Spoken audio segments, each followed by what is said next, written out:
Olá, internautas, estamos aqui para iniciar mais um videocast da parceria da WeStudents com a Lance Livre. Eu vou passar a palavra para o professor Humberto, que é quem vai apresentar os participantes de hoje. Bom, uma honra, né, apresentar aqui, primeiramente, colega de fato e a filha. Então, isso já dispensa, né, a parte formal, né. Eu vou ler, porque o seu currículo aqui, ele é honroso, né, para a gente aqui. Muito obrigado. Então, a professora Lícia Egger, vou ver se eu aprendi, né? Aprendeu. Ok. Ela é pós-doutora pela PUC em Comunicação e Mídias Digitais. Ela escreveu um livro, que aliás eu li, gostei muito, chamado Etiqueta Corporativa. E hoje o nosso bate-papo aqui vai ser sobre o livro que ela acabou de lançar, que é o Vividos. Está aqui. E vocês vão perceber, depois vai aparecer a capa aqui do lado, as palavras velho e idoso estão riscadas para que não haja essa conotação que diminui, né, a importância das pessoas de mais idade.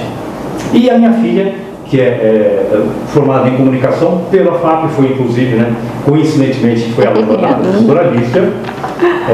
Nós fomos colegas de turma, né, de MBA também. E a casa tem pós-graduação em psico-oncologia, com especialização em doulas da morte.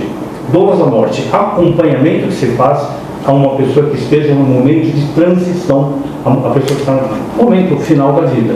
E também um acompanhamento e assistência para os seus familiares. Bom, bem-vindas, né? Obrigada. Professor Vitor, por favor. Bem, o nome do nosso canal, caros convidados, chama Lance Livre. Isso porque eu, quando era jovem, fui esportista e joguei basquete, então lance livre é uma parte do jogo em que a gente pode arremessar sem estar marcado. E é mais ou menos com essa ideia que a gente se envolveu com os professor Evandro, professor Humberto e professor Osmar, para a gente convidar e as pessoas discutirem os mais diversos temas sem restrições, claro, mantendo uma certa ética e mantendo um certo decoro. E, evidentemente, hoje a gente tem uma oportunidade incrível de conversar sobre dois assuntos, dos quais alguns fogem, não deveriam fugir, mas que de fato existem. O primeiro, como conservar a vida, como longe viver, o que fazer para poder viver quanto mais. Eterno, talvez a gente nunca seja, apesar daquelas histórias, desde o tempo do Ponce de León, que achava a fonte da eternidade na Flórida, uma água mágica. E situações de crise a gente tem de todos os tipos, mas acho que a pior situação de crise é quando a gente sabe que a nossa vida vai se esgotar, e principalmente quando ela não vai se esgotar, mas quando a gente quer acabar com ela por alguma depressão, por alguma ansiedade, por algum desgosto. Então, professora Lícia, eu queria começar com a senhora perguntando o seguinte: de um lado, a gente vê o mundo hoje, como eu lhe falei, né, anteriormente, aqui sem a gravação, sendo comandado por pessoas de grande vivência. Assim, os mandatários do Brasil, dos Estados Unidos, da Rússia, da China, da África do Sul, dos grandes países do mundo, todos têm mais de 70 anos. Obviamente, talvez não tenham mais a energia física que tinha aos 20, aos 30, aos 40 anos, mas seguramente tem uma capacidade intelectual que permitiu que chegassem a esse topo. Vamos nem discutir se alguns gostam ou não gostam da forma de governar, mas a capacidade é incrível, porque chegaram à posição que ocupam de forma até razoavelmente democrática. Então a minha pergunta é esta: o que a gente deve fazer para longe viver e sempre ter um propósito?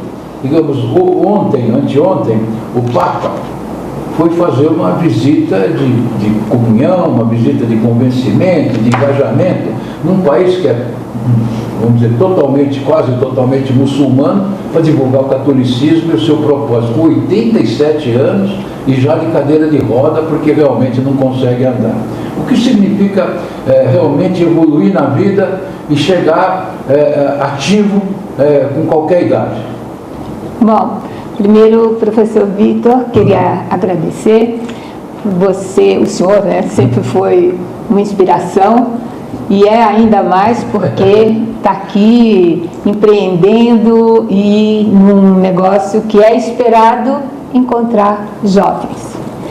E Humberto, Carla e vocês, queridos, é um prazer enorme estar aqui para discutir isso que me afeta, no sentido de me toca pessoalmente, né? Porque eu também sou uma longeva. Bom, a ideia que eu acho, que eu acredito, que é o seguinte: as pessoas que constroem desde cedo um propósito, um objetivo que elas vão buscando ao longo da vida e que, conforme elas vão conseguindo chegar neles, elas vão fazer aqui uma piada, né? Elas incrementam a meta, quer dizer, ampliam a meta, ou seja, olha, isso eu já consegui, então o que eu vou fazer agora? Então eu vou para outra etapa da minha vida. Encerram ciclos, e ao encerrar os ciclos, elas se propõem uma certa longevidade. Aliado a isso, existe já, não sou eu que estou falando, são pesquisas científicas que provam que as pessoas que entenderam que a longevidade é para todos, exceto aqueles que não têm a felicidade de chegar nela, se a longevidade é para todos, eu preciso, desde muito cedo, né? O senhor estava falando de adolescentes, de jovens, que precisam ser treinados no sentido de entender que eles têm uma vida longa e que um dia, lá longe, eles podem vir a morrer. Aí é um assunto para a Carla. Mas como é que eu vou chegar do meu objetivo de, quando eu sou pequenininho, como é que eu quero chegar aos meus 95 anos? Isso é um trabalho de empreendedorismo.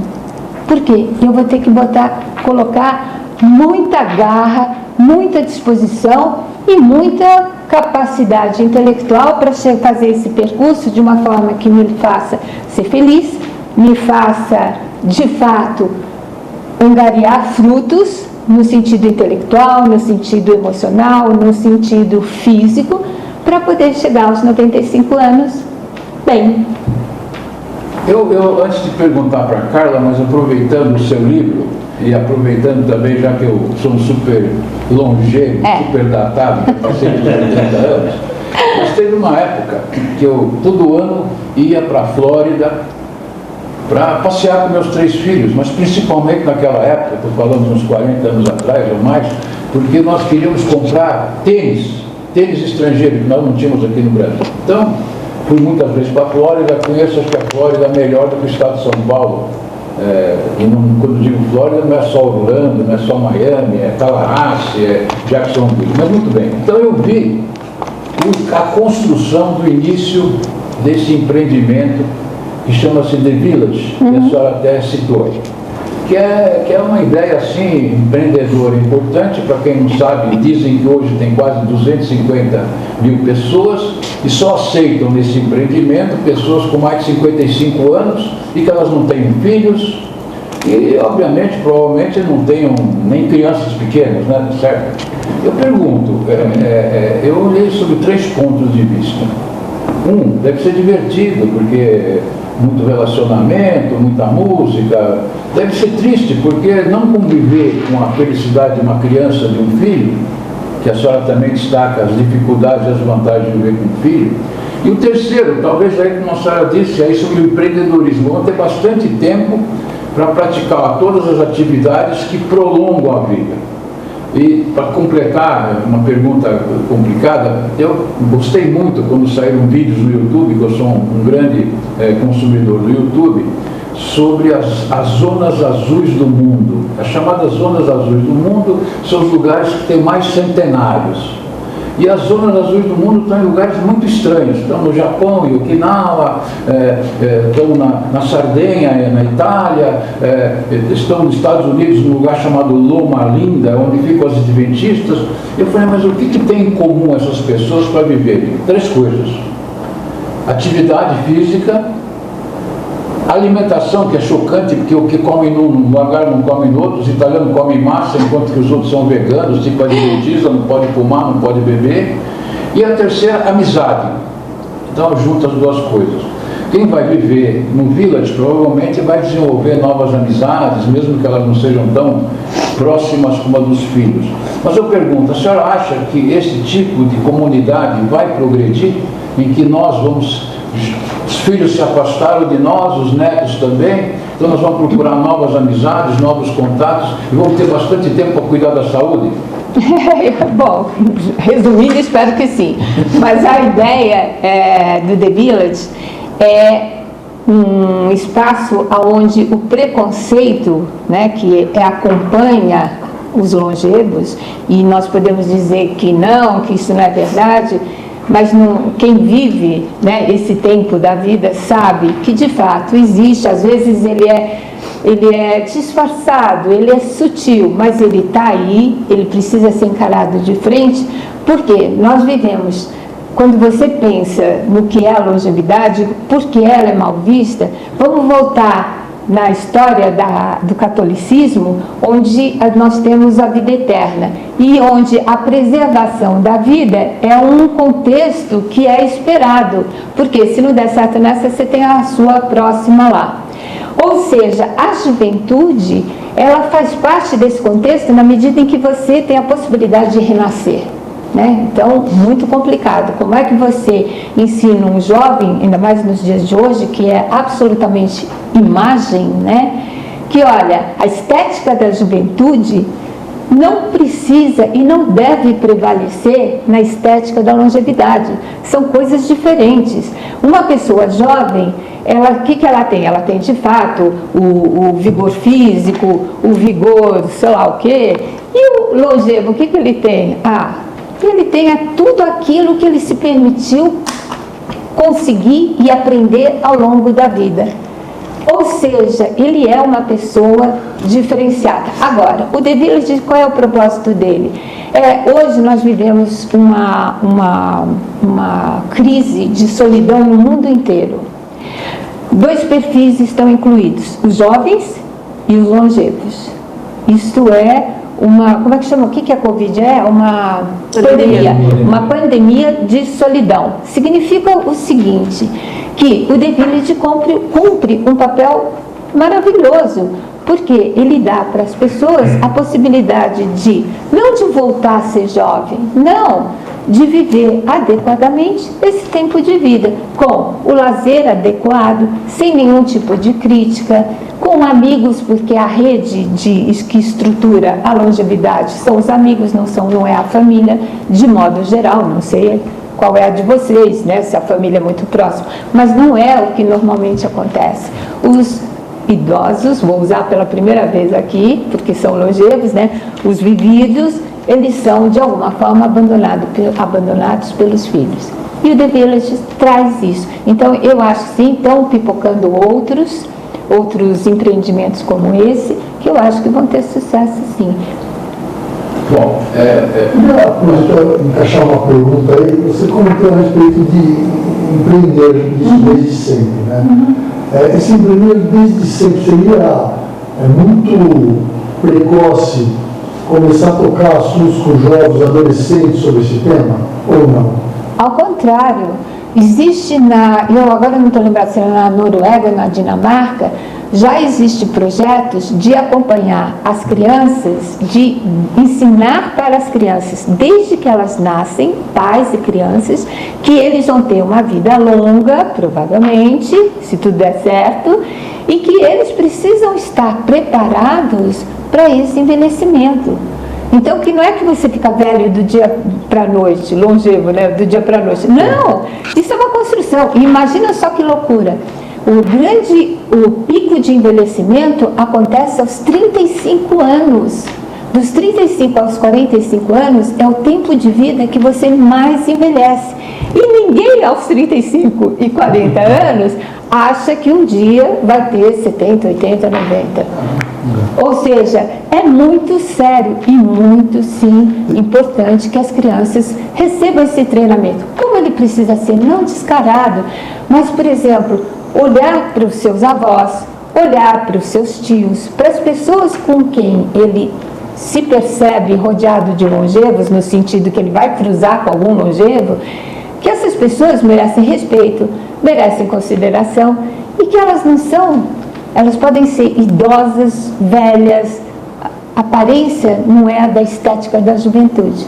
mas eles têm sim sabedoria, que é uma coisa que nós, de alguma forma, deixamos em algum lugar no mundo enquanto nós vamos passando. Então, esse tema é um tema que mais cedo ou mais tarde deverá ser discutido por escolas. Com certeza. Isso não vai ter como... Com certeza. Isso é uma questão de política pública, é seríssimo. Nós vamos ser, em 2030, nós vamos ser o 5º país mais longevo do mundo.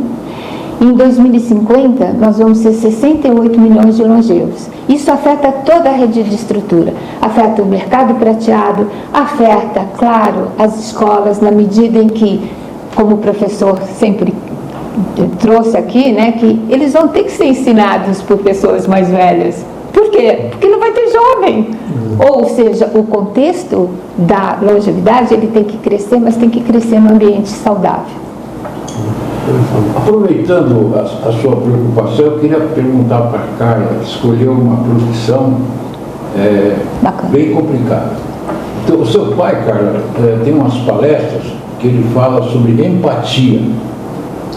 E empatia é aquele negócio de se colocar no lugar do outro. Quem vai confortar alguém numa doença terminal, ou quem vai confortar alguém ou convencer que não deve se suicidar, tem que, de alguma forma, ter empatia por esse problema. Mas o seu pai coloca muito bem, o professor Humberto Massareto. Primeiro, empatia de ficar no sapato dos outros. Aí ele sempre brinca e diz assim, imagina, vista um sapato de mulher bico fino, vê se consegue ficar bem. E eu tenho uma outra imagem. Eu sou um médico e eu atendo pessoas com graves problemas. Como é que eu vou ficar empático com todos os problemas diferentes das pessoas? Eu vou ficar ansioso, deprimido e vou querer me acabar com a própria vida. Eu pergunto, como é que se comporta, como é que é a vida de uma pessoa, da sua vida, que é uma coisa, é uma filantropia da alma, da consciência, procurar explicar para a pessoa que ela ou não deve cometer um suicídio, já que nós estamos no mês do suicídio aí no Brasil. Imagina, ter um mês de prevenção do suicídio, mês amarelo, que não deixa de ser importante pela quantidade de pessoas que se suicidam e a sociedade não sabe dessa coisa grave. E a segunda, claro, o professor falou sobre educação. Teve uma época que eu dava muitas aulas e tinha uma história do projeto Waldorf. E o projeto Waldorf dividia as fases de 0 a 7 anos, de 7 a 14, de 14. Aí chegava no 49 e parava. Por quê? Porque o Waldorf viveu em 1915. Nessa altura as pessoas morriam com 50 anos. Era longevo. Depois os continuadores criaram mais 2 setênios. Chegou a 63. Mas eu estou com 83 e não morri. Estou me baseando que eu vou poder ainda continuar a viver alguns anos com propósito, com missão. Então, pergunto para você, como é que se constrói, como realmente se constrói um advogado, um engenheiro, um marketólogo, mas uma pessoa, um padre, um professor, né, que uma pessoa voltada teoricamente para servir os outros. Como é que se constrói uma especialidade como a sua? Como é que surgiu isso? Na verdade, as doulas da morte surgiram muito parecido, vem muito de encontro com as doulas do nascimento, né? Então, as doulas do nascimento é aquela mulher que acompanha a gravidez, o parto e o puerpério, que é uma fase complicada para a mulher, e vendo como isso era importante para a mulher e para a equipe médica que estava junto, como aquilo facilitava ter aquela mulher que estava ali olhando para aquela mãe, olhando para aquele bebê, e eles podiam se preocupar só com aquilo que era de incumbência da medicina. Surgiu a doula da morte, porque a doula da morte não trabalha com empatia, ela trabalha com compaixão, que é você entender aquilo que a pessoa está passando, mas não sentir a dor dela. Mas porque compaixão, esse sinônimo é um antônimo de... Não, é você conseguir olhar de fora, é você perceber aquela dor, entender, sentir um pouquinho, ter um pouco de empatia, sentir um pouco daquilo, mas se afastar da dor. E você conseguir ajudar aquela pessoa, porque se toda vez você se colocar no lugar, você não dá conta de aguentar a dor, aguentar a sua própria dor para lidar com aquilo, e você tem que estar bem para cuidar de alguém. Então, Maria Madalena era uma doula de nascimento e de morte, então não se fala muito dela, né, assim, nesse quesito, mas ela ajudava as crianças a nascer, ela ajudava as pessoas a morrer também. Então tem um filme sobre Maria Madalena muito lindo, que ela faz esse papel de doula, tanto de nascimento quanto de morte. Mas eu quero aproveitar um pouco do que a Alicia trouxe aqui pra gente, um pouco da educação, como isso pode ser feito. a gente aqui, a gente viveu um mundo completamente analógico e um mundo completamente digital. A gente teve trabalhos que a gente fazia, que eu tinha que pegar os almanaques e copiar tudo, e agora eu vou lá e peço para uma inteligência artificial fazer isso para mim. E está tudo muito mais fácil e tudo muito imediato. E a gente tem um problema para essas próximas gerações que vão envelhecer, porque elas não vão envelhecer igual vocês estão vivendo essa fase agora, né? Já que vocês trouxeram a longevidade de vocês. E é algo que a gente tem que trabalhar desde criança. Eu tenho um filho de 6, tenho um enteado de 15, uma filha de 16 e uma enteada de 22 anos, né? Então, eu consigo conversar com eles em várias fases diferentes da vida. E a gente eu passei por um luto muito forte na minha vida, que foi onde que me fez entender que eu não estava preparada, e foi um luto na Covid. Então, não tive esse processo de envelhecimento, vou entender, foi uma ruptura. E a gente não é criado para ter rupturas. Esse é o grande problema que a gente vive, e grande parte dos suicídios que a gente tem, eu estou tentando ligar todos os assuntos aqui, tem a ver com as rupturas, com o não conseguir lidar com as rupturas. A gente sabe que o cérebro só se forma aos 25 anos de idade, e os grandes números de suicídio estão abaixo dessa idade. Então, eu acho que eu estou misturando muito rápido, eu vou voltar um passo para trás. Se desde criança, antigamente a gente fala muito assim, os velhos são abandonados, mas a gente também abandonou os nossos velhos, a gente esquece disso. A gente, quando está na idade de estar abandonado, a gente pensa, poxa, fui abandonado. Mas a gente não lembra que a gente abandonou a geração atrás também. Eu abandonei parte dos meus avós, mas eu consegui cuidar de uma avó até o final. E aí foi quando eu entendi o que era o processo de você estar ali, você acompanhar, e a importância disso.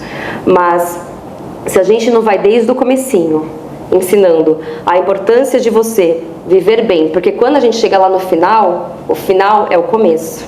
Você só chega bem se você viveu bem. Só que viver bem são todas as rupturas, você entender que as coisas começam, que as coisas acabam, que a gente não é feliz todos os dias, que o que a gente vai comer vai afetar a nossa saúde, como a gente vai se movimentar, as relações que a gente vai ter, e que às vezes a gente vai precisar cortar algumas relações. Quantas pessoas estão em relacionamentos que são completamente abusivos, ou até, enfim, que não fazem mais parte da vida, mas elas não conseguem separar daquilo porque ruim com ele, pior sem ele, e vive uma vida ruim, não vive plena a vida, porque a gente acha que a gente não... Todo mundo tem medo de recomeçar. Quantas vezes a pessoa vai para o trabalho e fala, eu odeio fazer o que eu faço, mas eu não sei fazer outra coisa, e fica 50 anos naquele CLT fazendo a mesma coisa, e chega infeliz no final da vida, só tentando juntar dinheiro para depois não conseguir gastar quando o fim da vida chega. Mas por que eu trouxe essa questão do analógico digital? Voltando. No analógico, a gente precisava muito ler, estudar, se preparar. Então a gente tinha, não se falava de morte, mas a gente tinha um armazenamento cognitivo muito bom. Então a gente tinha um Alzheimer um pouco mais tardio. As pessoas da nossa geração vão chegar no fim da vida com grandes problemas se a gente não começar desde a escola a ensinar como a gente precisa se preparar, que a gente precisa ler, que a gente precisa estudar, que a gente precisa usar o nosso cérebro para que a gente chegue no fim da vida e não tenha demências aos 40 anos de idade, porque o Alzheimer já começou a aparecer mais cedo por falta de utilização do cérebro plenamente. Isso é alemão. Mas além disso... Oi? Isso é alemão. Mas além disso, preparar para a morte mesmo, porque a gente vai morrer, isso é um fato. A gente vai morrer, a gente vai ter uma vida longa se tivermos sorte, como a professora disse, teremos uma vida longa, plena e feliz. Mas ela pode acontecer por uma ruptura, pode acontecer por uma doença, pode acontecer por um acidente. E a gente precisa, quando a gente entende que a gente vai acabar em algum momento que a gente não sabe qual é, a gente consegue ter melhores relação com o nosso corpo, a gente consegue aceitar os nossos próprios limites. Não vou fazer algo para agradar vocês, vou fazer algo que me faça bem, alimentar melhor, ler mais, se preparar, ter uma vida mais plena. E isso foi algo que eu construí desde pequenininha. Quando foi lá para 88, 89, eu assisti no Globo Repórter Pompeia. E eu me apaixonei e falei, eu preciso conhecer Pompeia. E eu fui para conhecer Pompeia quando eu já estava com mais de 30, minha filha era pequena. E no Vesúvio, o Vesúvio não é um vulcão, ele é um vulcão ativo. Só que a Itália passou por uma série de questões naquele momento. O vulcão entrou em erupção, estava acontecendo a Segunda Guerra Mundial, eles estavam sendo bombardeados, teve um terremoto que gerou um maremoto, que gerou um tsunami. Então foi uma tragédia em cima da outra naquele momento. O que os inimigos faziam? Eles bombardeavam o vulcão à noite para conseguir iluminar a cidade e saber onde eles iam atacar. Isso fez com que o vulcão tampasse. Então ele não é um vulcão aberto, ele é um vulcão fechado. E quando ele entrar em erupção, ele vai explodir. E o que os sismólogos falam? O dia que esse vulcão entrar der sinais de atividade que ele vai entrar em erupção, a gente não vai avisar ninguém, porque não vai dar tempo de fazer, só vai gerar pânico. E as pessoas que vivem lá sabem disso. E elas têm casas no pé do vulcão, restaurantes no vulcão. E o que elas fazem? Elas vivem a vida no carpe diem, como se não houvesse amanhã. O que é viver como se não houvesse amanhã? É viver plenamente, com boas relações. Hoje eu vou comer bem, eu vou dançar, eu vou falar que eu amo, eu vou abraçar, porque amanhã pode ser que eu exploda. A real é essa. Não é assim, é carpe diem, então eu vou sair fumando tudo. Não. É você viver bem todos os dias, para que quando for o último dia, você vá em paz, porque ele vai chegar. Independente se ele vai chegar com 103 anos igual a minha bisavó, ou se ele vai chegar com 50 e poucos igual a minha tia, 65 igual a minha tia. Então, você ensinar desde criança, e eu acho que sim, que tem que ser um projeto de educação. A gente tem um problema seríssimo de educação hoje em dia. A minha filha com 16 anos tem apostilas que eu tinha quando eu tinha 16, que meu pai tinha quando tinha 16, o mesmo método de estudo. Eu acho isso um absurdo. Então tem que mudar e tem que desde pequeno aprender a você ser um cidadão. Eu acho que falta. Porque a gente até tinha, né, educação moral e cívica, quando era criança, e tiraram, né? Então, aprender você a ser um cidadão, como você vai crescer, que você vai se frustrar, isso acontece, mas que você tem que estar preparado para isso. E os pais estarem preparados para isso. Quantas vezes, estudando a psiconcologia, então passamos pelo suicídio na psiconcologia, e depoimentos que as mães falam assim, poxa, se eu tivesse percebido, ele falou, eu não percebi. Por quê? Porque a mãe também não quer aceitar, não quer acreditar que aquilo vai acontecer. Então a gente não consegue olhar para o outro, a gente está imediatista. Esse mundo completamente digital hoje, a felicidade dura 15 segundos, que é o tempo de um vídeo. Então as pessoas estão só tentando ganhar dopamina, e quando frustra, as pessoas se jogam no chão, esperneiam e não conseguem mais viver com a infelicidade. Deixa eu lhe perguntar uma coisa. Eu não estava nem no script, né, que eu fiz as minhas tarefas.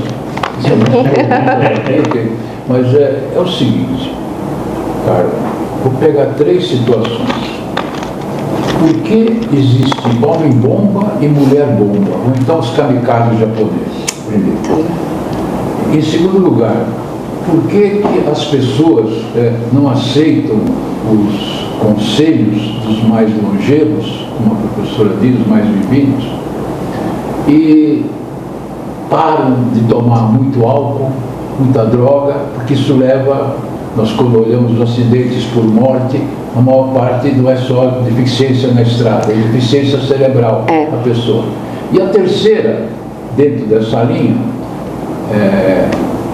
os suicídios, quer dizer, alguns seriam justificáveis, a tal da morte assistida, a eutanásia, que é ilegal no Brasil ainda, mas que é legal em muitos países, mas os outros, como você também já citou no passado, acontecem com...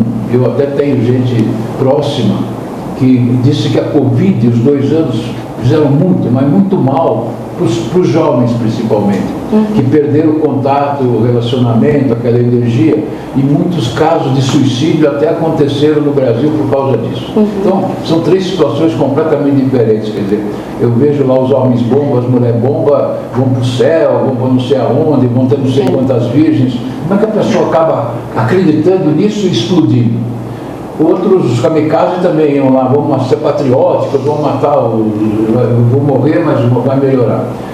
Essas 3 situações, mas elas acabam com a vida. Como é que elas acontecem? O ser humano realmente nessa altura, é totalmente irracional, não usa o cérebro para nada? E as emoções vão embora? Olha, eu acho que alguns sim, assim, a questão dos homens bomba e os kamikazes, eles estão lutando por um bem maior. Então, na cabeça deles, realmente, eles estão fazendo algo...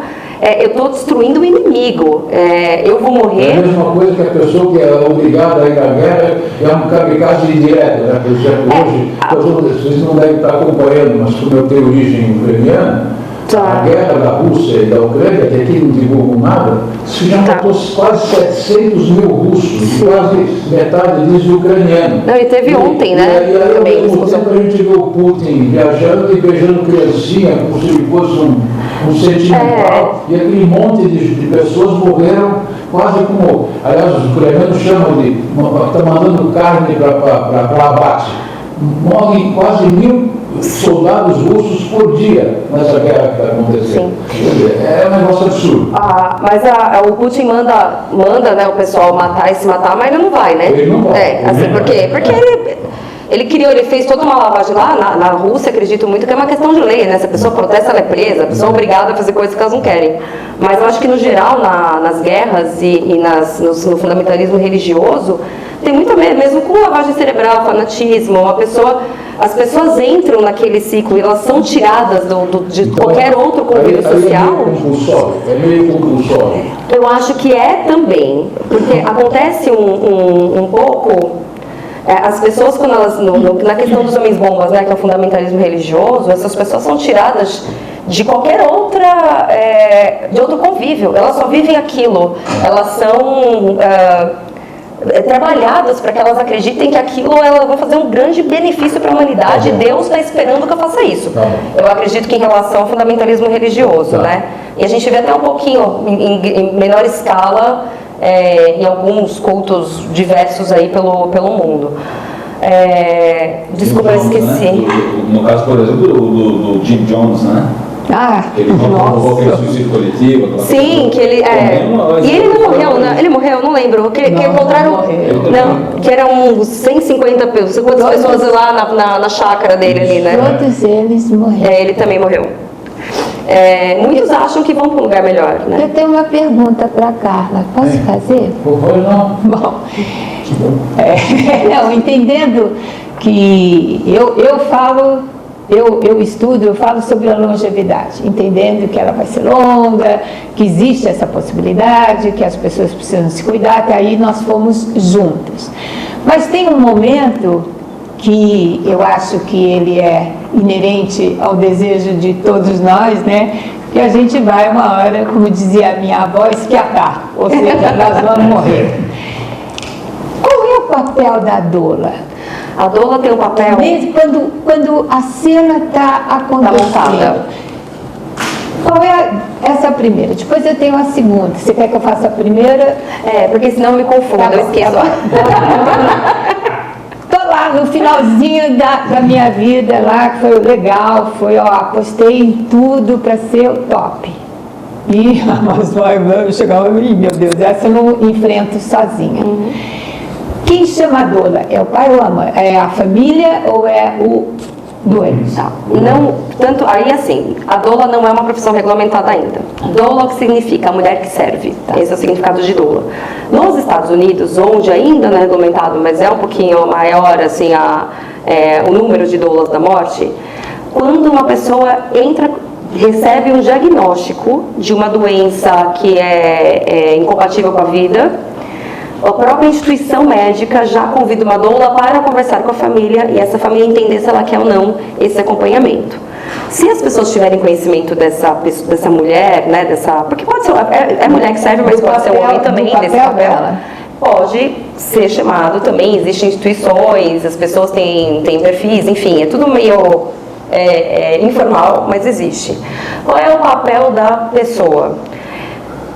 Ouvir acima de tudo. A pessoa quando chega no fim da vida, infelizmente a grande maioria não chega tão plena no fim da vida, cortou relações que se arrepende, não viveu coisas que gostaria, ou queria ver o filho, mas o filho está morando agora do outro lado do mundo e não dá, enfim, né? Tem várias situações. E aqui que é o papel da doula? Escuta.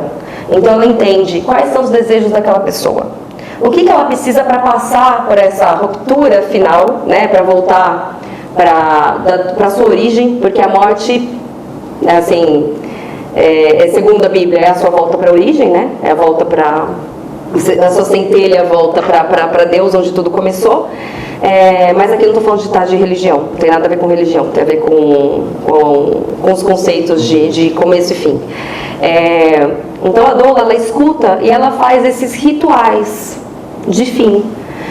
A pessoa tem um desejo, assim, tem por exemplo, uma história de uma mulher que ela amava a praia e ela queria muito, no meio da pandemia, ela queria muito ir para a praia, não tinha como. Então, como é que a gente consegue trazer a praia para ela? Então, com uma massagem, com uma areia para ela tocar, É com um tipo som. Make-A-Wish? Mais ou menos isso, porque a doula, ela não cuida do ser biológico, ela cuida do ser biográfico. Ela não faz papel de enfermeira, ela não faz papel de médico. Nem Ela psicóloga. cuida daquele... Não. A maioria é psicóloga, mas ela não tem o papel de psicólogo. A maioria está ali para escutar e para deixar que aquela pessoa parta da maneira mais confortável e menos sofrida. Tá bom. Aí onde é que você coloca a família? A família tem mais dificuldade de aceitar que a pessoa está morrendo do que a pessoa que está morrendo. Sim, mas E ela aí- pode se impor a você. Não, ela pode não querer, é o direito dela. Agora, quem é o protagonista da história é quem está morrendo. Se a pessoa que está morrendo quer, ela quer. Mas você tem mais uma desculpa, professora. Mas o que acontece muito quando a pessoa está no fim da vida? A pessoa às vezes tem um diagnóstico, aqui eu não estou nem falando de envelhecimento, porque quando a pessoa vai envelhecendo e morre, geralmente ela já está aceitando aquele Mas medicamento. ó, peraí. Tem uma estatística que diz que é o seguinte, vocês vão ficar todo mundo meio apavorado. 10% só das pessoas que morrem ou dormindo ou Sim. em paz. Ou seja, 90% das pessoas sofrem. Sim. Agora, a minha pergunta é, você consegue atender a esse grande momento de... Mas- Porque não é de passagem tranquila. Não, de chegar aqui é sofrido, nascer é sofrido. Você está dentro do quentinho, na sua barriguinha mas você não tá bonitinha, sacando ainda, de repente você não você vai- vai para fora, alguém dá um tapa e você precisa chorar em vários sons, é sofrido, morrer é sofrido. Deixa eu fazer uma pergunta Vai para lá, as duas. professor. Para as duas. Agora o bicho vai pegar. Vamos lá. Recentemente, infelizmente, com 88, 89 anos, faleceu um sujeito muito bonito, mas que obviamente morreu. Alain Delon. Alain Delon. Sim. Vocês não devem ter acompanhado, talvez, porque eu novamente falo do YouTube. E o YouTube ficou inundado de coisas sobre Alain Delon. E eu mesmo não sabia disso, mas nos seus últimos 30 anos, ele comprou uma grande propriedade numa cidade pequenininha da França, de 1.500 habitantes, chamada Nancy, e ele tinha lá uma propriedade, e ele estava, claro, na história da vida dele, amou muitas mulheres, viveu com muitas mulheres, teve filhos com mais de uma, um dos filhos, inclusive, um grande choque contra ele, mas com a outra, a última mulher, ele teve um filho e uma filha que ele amava, mas ele amava muito mais os seus cachorros.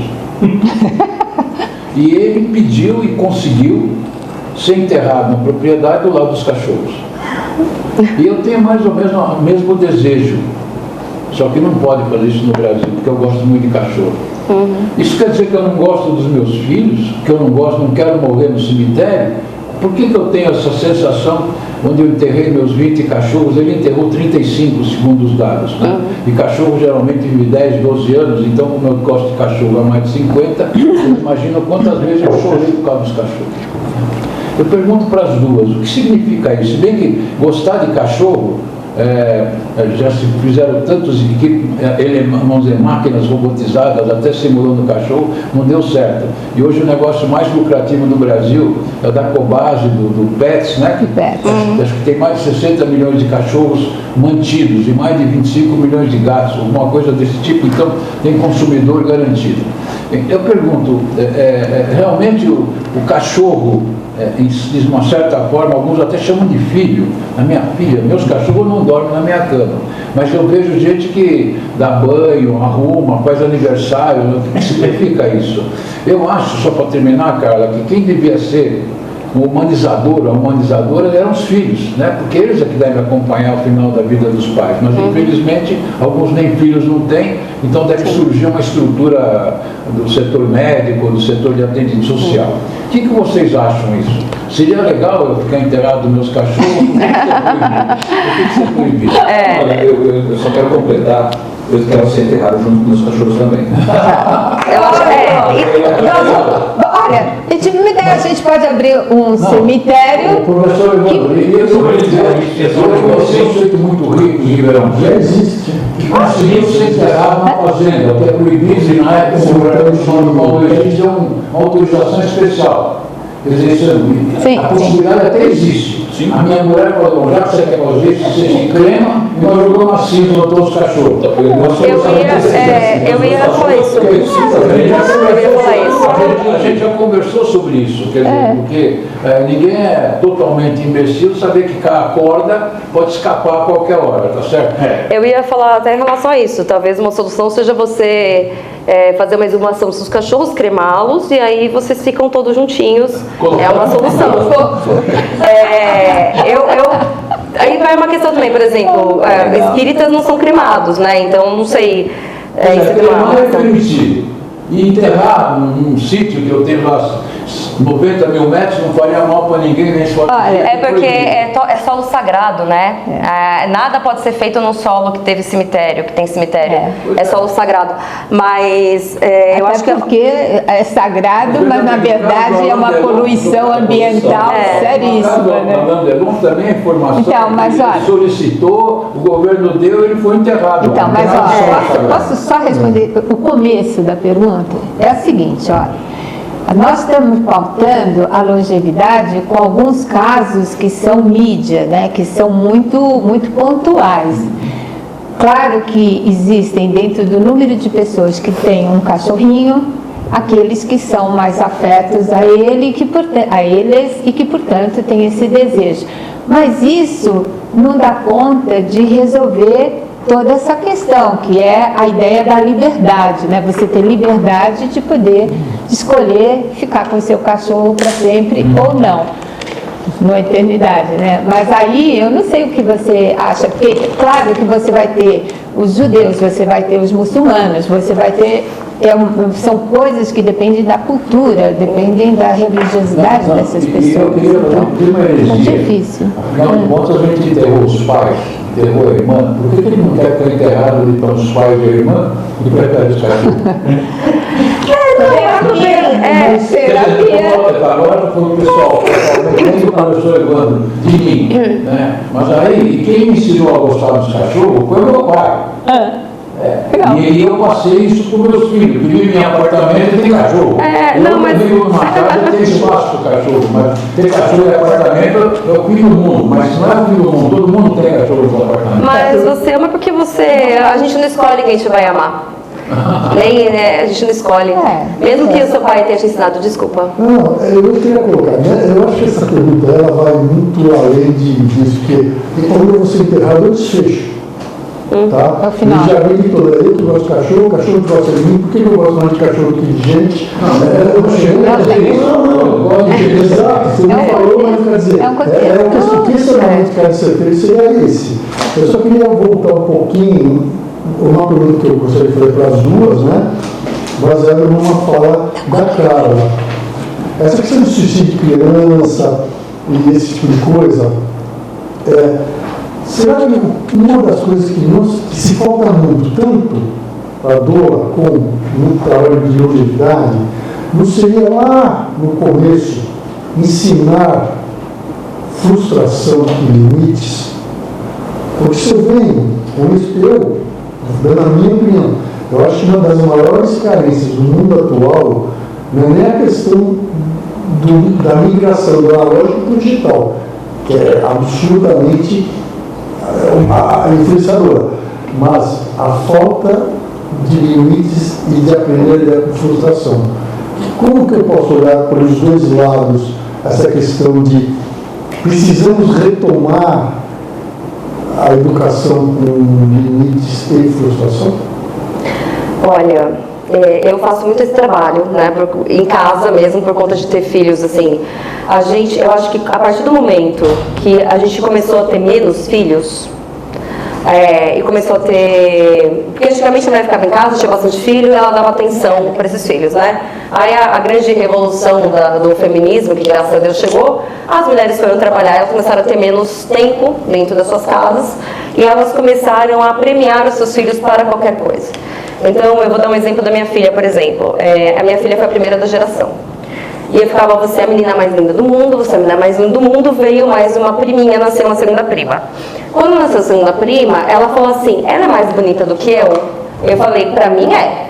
Pro pai dela não, pra fora de casa não. Você é linda aqui.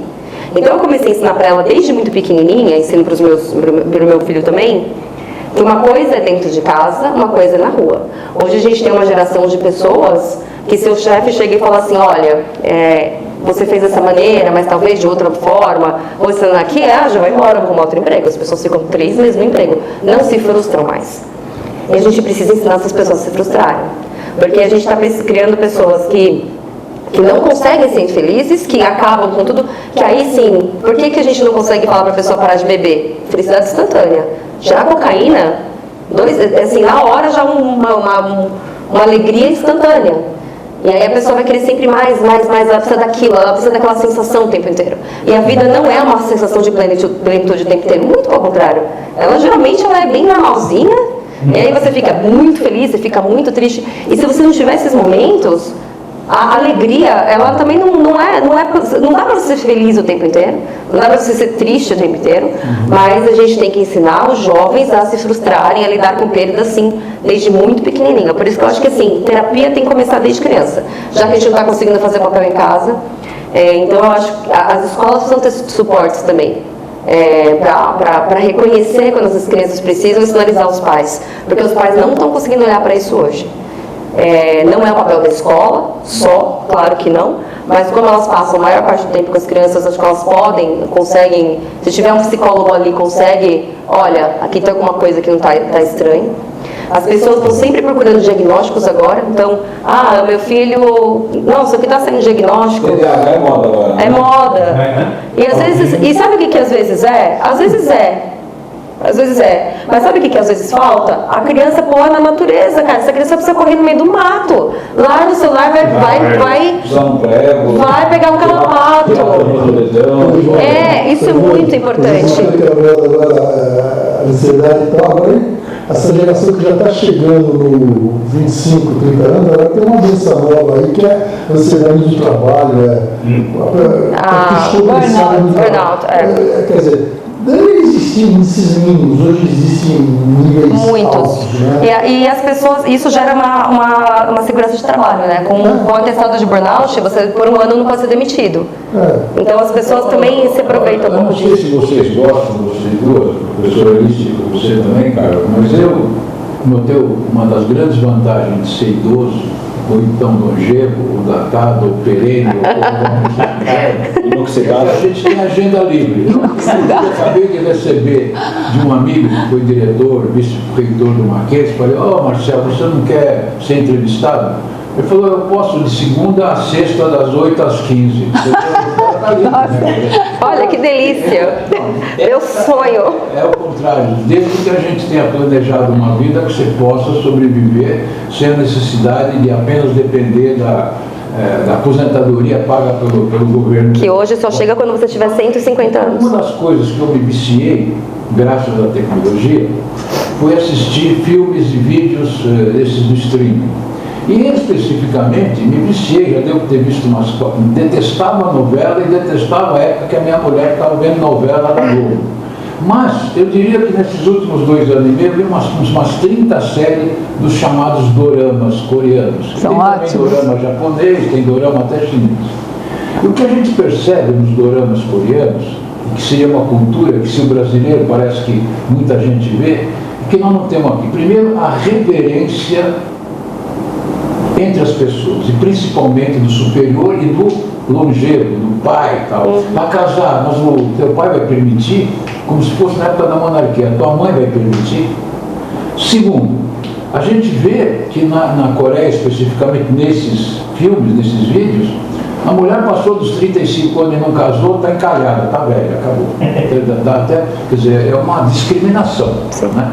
Terceiro, já que eu falei da mulher, tanto a mulher como o homem bebem por um hábito que nem louco, sozinha, vai sozinha e fica tomando aquele soju. Eu não vi um dorama, vi mais de 40, e todos se repete essa situação, que a gente não vê. E finalmente, no ponto de vista de sexo, de amor, de afetividade, para sair um beijo num dorama coreano, você precisa lutar pra caramba, porque até que eles falam, agora vou namorar. Quando eles vão namorar, bom, aí liberou geral. Mas até sair um beijo, diferentemente do mexicano, do francês, do americano, quer dizer, então, eu acho que, é por isso que eu falei para as duas nossas entrevistadas, que eu acho que a gente deveria também educar os nossos jovens, valorizando a presença de professores mais velhos, mais idosos, mais longevos, mais vividos, inclusive para eles verem que essas pessoas têm muito conhecimento para eles aprenderem, para respeitarem, mas que eles também têm que perceber que eles têm têm uma necessidade. Quando a gente olha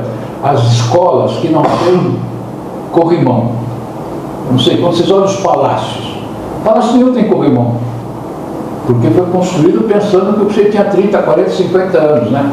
Mas se ele tiver que subir, acessibilidade, né? Hoje nós temos empresas construindo condomínios para pessoas longevas, né? Eu outro dia mandei um e-mail para um amigo lá e uma mensagem, falou, como é que você está? Acabei de cair no banheiro, quebrei o fêmur. Nossa, perigosíssimo.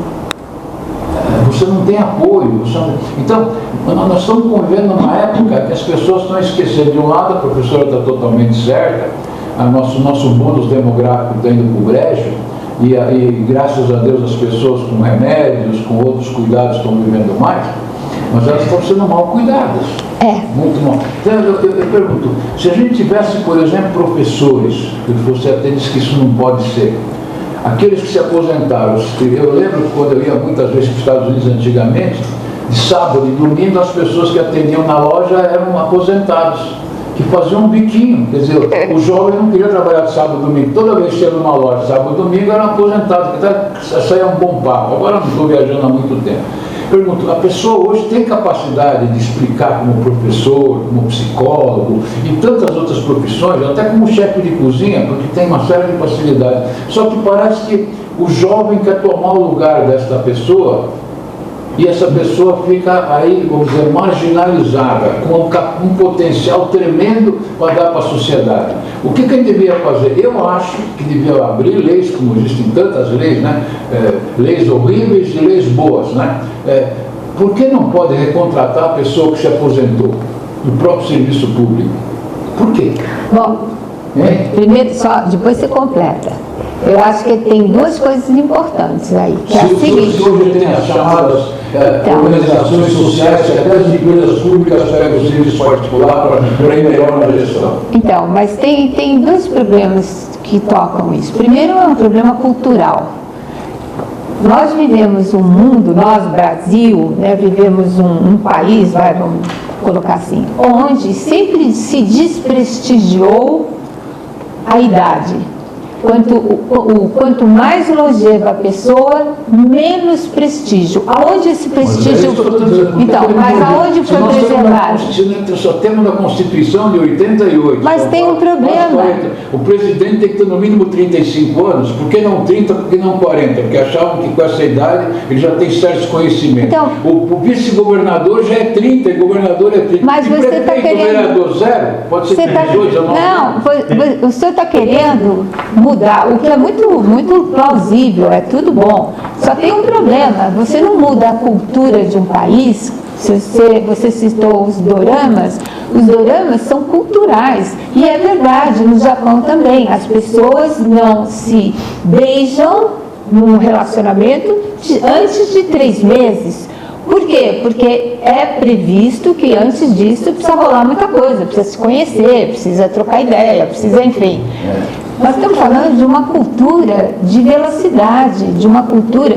E vamos lá, os longevos não são educados para serem flexíveis, para serem, de modo geral, agradáveis, para terem, né, para estarem Mas aí a senhora antenados. está se contradizendo. Não, porque tô quando não. a senhora escreveu sobre os avós, a Não senhora tô, falou que não. os avós, os filhos não querem que os avós tomem conta dos filhos porque eles são tolerantes, abrem exceções, eu não sei mais o Então, quê. mas tem um problema, isso daí é um pedacinho, mas eu falo no livro que é o seguinte, que o longevo tem uma participação muito importante nesse jogo todo. Porque quer coisa mais chata do que ter uma avó chata?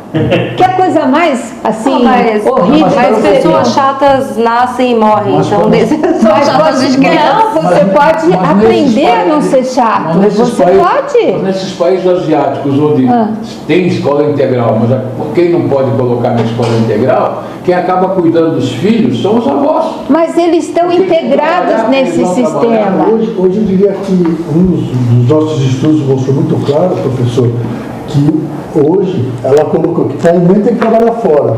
Antigamente tinha o vovô e a vovó para cuidar, hoje o vovô e a vovó Ah, não tá bem assim. minha mãe tá no baile. Não, agora, eu vou dizer para você uma coisa. O vovô Ser vovô é maravilhoso, porque eu faço o que eu quero e o problema é de educar. Você ajuda os pais, no caso dos filhos, É isso aí. para cá ou para lá, tudo bem? Agora, não vem falar para mim não dar chocolate, que eu vou dar. Então não me traga. Não, Esse é o papel, é de ser.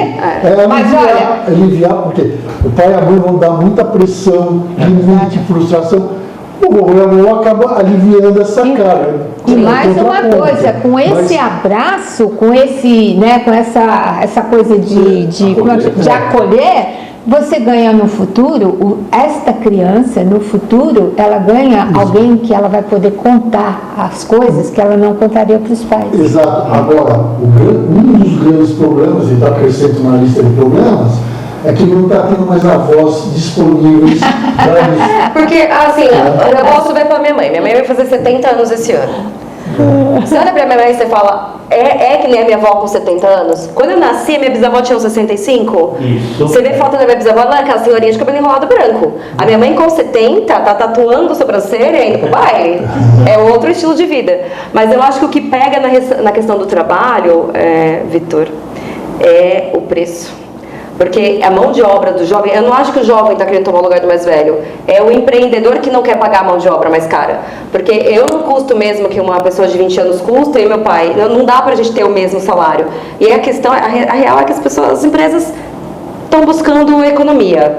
E é muito triste, porque hoje está acontecendo um movimento dentro das empresas muito parecido com as startups, que são esses feedbacks 360. A cada 3 meses você passa por um feedback, uma avaliação, aí você vai crescendo no cargo.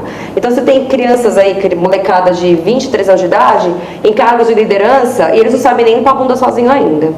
Isso está gerando uma sobrecarga, porque aí quando eu chego com uma liderança que eu tenho 20 anos de história, e aí eu estou no mesmo cargo que essa pessoa, o meu salário é 3 vezes maior que o Mas dele, olha, ele vai pagar de quem? Ó, Carla, mas o que o professor falou acontece nos Estados Unidos, principalmente em Nova York. Que quando eles abrem, por exemplo, no domingo, que ninguém quer trabalhar domingo, mas os longevos, muitos estão sozinhos em casa. Então, você trazer essas pessoas para ocupar essa mão de obra que não é ocupada, porque o jovem vai te atender mal, o meio jovem quer os filhos, e quem é que pode fazer melhor isso? Pessoa que está sozinha. Eu estava em Daytona Beach no ano passado, que é uma cidade que ela só funciona lá 3 vezes por mês, que é quando tem a corrida. O Spring Break. Exatamente. E as lojas são atendidas por senhorinhas incríveis. Eu fui na época também do Halloween, assim, são senhorzinhos incríveis, assim. Você falar senhorinha de novo, senhorinha de lançarei pra você todo mal. Longevinhas. Você vai ter São umas vividinhas incríveis. vai ter uma longevidade horrível. Eu vou ceder meu lugar já pro Evandro, na minha cadeira, mas eu gostaria de fazer uma colocação, aliás, vai para os 3 dessa vez, tá? Eita. Eu criei o hábito de mais de 2 anos, toda vez que eu desejo feliz aniversário para alguém, eu coloco parabéns, tudo de bom, muita paz para essa pessoa. O que eu quero dizer com isso? Eu acho que quando a pessoa tem paz, O resto, entre aspas, é resto, entre aspas. Por quê? Eu posso estar ruim em saúde, muito, muito mal, mas se eu estou em paz, eu estou bem. Eu posso estar com problema, mas se eu estou em paz, eu gostaria que vocês comentassem o que significa para vocês desejar a paz para uma pessoa. Desejar para mim, desculpa, cortei a fila. Como eu sou mais longevo de vida, né? Acho difícil. Eu não sou obrigada a falar a minha idade aqui, mas eu acho que não é o mais assim. Tinha uma série que era Star Trek, ele tinha o Spock, né? E ele tinha uma frase que foi mal traduzida para português, né? Sim, sim. Que você que me falou, né? Que é saiu eu continuo lá. Vida longa e próspera, né? Era a tradução. A tradução péssima. Horrível, né? Viva muito e prospere. Viva muito e prospere. Que é longa e próspero. Próspero é o verbo. Isso é exato, porque é isso que o Omar está falando, né? Paz, prosperidade, desculpa, eu te cortei no meio da fala. O que eu entendo como paz? Paz é a aceitação. É você aceitar o que você está vivendo, a sua realidade. Eu acho que aí eu vou voltar para o tema da religião, os templos religiosos fazem um desserviço quando eles falam assim, reza muito que a cura vem, o milagre vem. E é um serviço isso, porque... Não é a câmera que está querendo, é aquela. Porque as pessoas se frustram quando você tem um filho que está doente, por exemplo, e você reza e essa cura não vem. O que é você estar em paz? Você aceitar aquele momento que você está vivendo, e às vezes ele não é tão bom assim, e você entender que você vai passar por aquilo da melhor maneira que dá para passar daquele momento. Então, para mim, isso é você ter paz. Você não ficar ansioso ou frustrado com o que você está vivendo, e sim, você viver cada momento da melhor maneira possível, dadas as circunstâncias.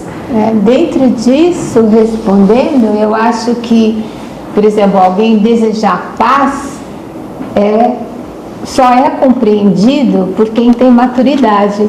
Por quê? Porque você só consegue, se você teve no seu processo de amadurecimento realmente um crescimento, e se você se tornou maduro, porque tem longevos que não são maduros, que continuam crianças, infantis, mas se você conseguiu encontrar a sua maturidade, ou seja, o conhecimento, o olhar pródigo para a vida, você está em paz. Então, é muito legal. Eu não sei, eu acho que o paz teria que ser encarado pelo menos por 3 enfoques. Eita, vamos lá. A primeira é mais importante, que não é nenhuma dessas que eles falaram, que as pessoas entendem por paz quando não há guerra. Essa é a primeira coisa. Paz está ligada com guerra. E guerra significa que você saiu do estado normal das coisas. Quando é paz, você volta como se fosse uma resiliência a não ter conflito. Paz, para uma pessoa, ela depende de muita coisa. Eu não concordo muito com o que o professor, o engenheiro Marco falou. Não ter saúde, a pessoa não pode ficar em paz, porque ela está alterada. Realmente, paz implica... Paz, por exemplo, eu fico muito ansioso e não estou em paz, porque eu não tenho emprego, eu não posso sobreviver. Paz tem muito a ver com a condição fisiológica da pessoa. E a fisiológica significa ter comida, não estar sentindo dor. Eu acho que paz... Agora, eu estou em paz, mas eu estou doente, é uma frase que não cabe, não tem sentido. Como eu posso estar em paz se eu estou doente? Eu estou em paz, mas eu sei que à noite eu vou ter refluxo. Não tem como. Aí o que eu penso? Eu não vou comer nada, vou passar fome. Para não ter refluxo, tem certas situações. Então... Mas, professor, aí só vai ter paz, no sentido eu entendi, mas só vai ter paz quem está saúde plena, nem todos. Por isso que eu estou dizendo.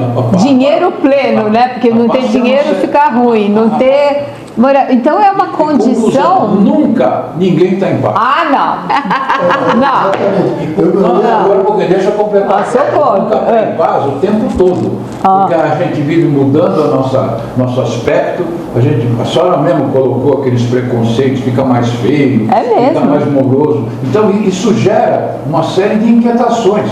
Não, se você tiver maturidade para entender que. Eu acho que a gente vai procurar contornar, mas espera um pouquinho. Vamos lá. Eu chego e dizer, agora eu estou usando bengala e eu estou em paz. Não tá? Não, eu estou resistindo, convivendo, me comportando e procurando me adaptar à situação. Mas eu não gostaria de estar com as duas bengalas. Mas Aí o fato tá. de você não estar feliz, e aí que vem o contraponto, paz e felicidade, você pode não estar muito Eu devia ter feliz. trazido, meus filhos Mas- uma vez fizeram um livro sobre felicidade, que eu andei dando umas aulas, que aliás é de um casal de idosos, devia dar para as duas, mas eu vou mandar para vocês mandarem, que distrai o livro, pode ser. Aliás, o final do livro é o máximo. O final do livro é assim, você tem as 10 comidas preferidas, você tem as 10 músicas preferidas, você tem os 10 livros preferidos. Quando você olha as pessoas em geral, a maior parte das pessoas não tem essas listas do bem-querer, que trazem uma certa satisfação, uma certa paz. Por que você escuta música? Por que eu gosto de Júlio Iglesias e você não gosta? Porque eu lembro, pode ser que você goste também, porque eu lembro da minha juventude, Júlio Iglesias, não sei o quê, então eu coloco Júlio Iglesias para dormir. Hoje, com 83 anos, o Júlio Iglesias também está quase morrendo, coitado, está todo estrupicado. Então, mas para mim dá uma certa paz, eu até fico mais contente. Eu lembro quando eu dançava com a minha esposa, abraçado, e o Júlio Iglesias cantava aquelas músicas e tal. Posso até cantar algumas para vocês, se pelo jeito não sabe quem é o Júlio Iglesias. Aí você precisa fazer o show no Maracanã. Então, eu acho que paz é um conceito muito complicado e ele depende de vários fatores e que a gente, paz mesmo, a gente não tem nunca, tem por alguns instantes, mas aí sempre surgem crises planejadas e crises inesperadas, você sai da paz. Mas vamos colocar então graus de paz, não 100% e nem 0%. Não. Por que eu digo isso? Eu conheço muitas pessoas, não são poucas, que estão com problemas de saúde e por lidar com esse problema de saúde com uma certa paz, esse problema de saúde afeta menos. Por exemplo, Eu acho que eu devia colocar a palavra tolerância. Toleram e ficam mais acomodadas, mas quer dizer, paz depende. Eu não- Eu vou falar do professor, do seu caso específico, como pergunta, inclusive. A questão de 6 meses atrás, provavelmente, antes de começarmos esse processo todo das entrevistas e tal, o professor Vitor estava na sua casa com a mesma bengala, com o meu problema de saúde, concorda? Não, estou piorando cada Cada dia você está mais velho, inclusive, com certeza. Mas, por outro lado, você está mais vivo. Eu posso dizer isso com certeza, porque eu acompanhei, e acho que o professor Humberto pode dizer a mesma coisa. Tem propósito. Exatamente. Mas Você a dona Nilza também, né? A dona Nilza já falou isso também, a Tereza falou também. Ou seja, você está mais animado, você está mais vivo. Agora está o Evandro falando. Então, isso vocês estão ligando mais vezes. Se vocês fossem amigos do meu cachorro, que ele não morder, vocês iam ver que eu estou a mesma coisa. Uma coisa que eu parei. É uma coisa. Eu acho que aquela frase em inglês, em latim, lá, quer dizer, para a gente aproveitar cada dia. Todo dia que eu levanto, eu falo lá para o nosso, obrigado, estou levantando. Enquanto a minha mulher está escutando uma missa, eu falo isso, quer dizer, não dou nada contra a missa dela, quer dizer, não sei se ela quer ir para o céu, porque eu acho que também, aliás, aquelas perguntas imbecis que eu faço nas palestras, mas por que as pessoas olham para o céu se Deus tem todos os lugares? É porque o Deus tem várias moradas, não é? A morada que eu quero ir é pro céu, pelo amor de Deus. Esse céu existe por acaso, quer dizer, então, e o que tem de céu de bom na Via Láctea? Mas enfim, isso aí também não dá para descobrir. Falando em pergunta imbecil, e falando do... Por que a gente chega no velório e vai falar, tudo bem? A primeira pergunta que a gente faz, tudo bem? Olha, eu não falo, não. Eu me policio.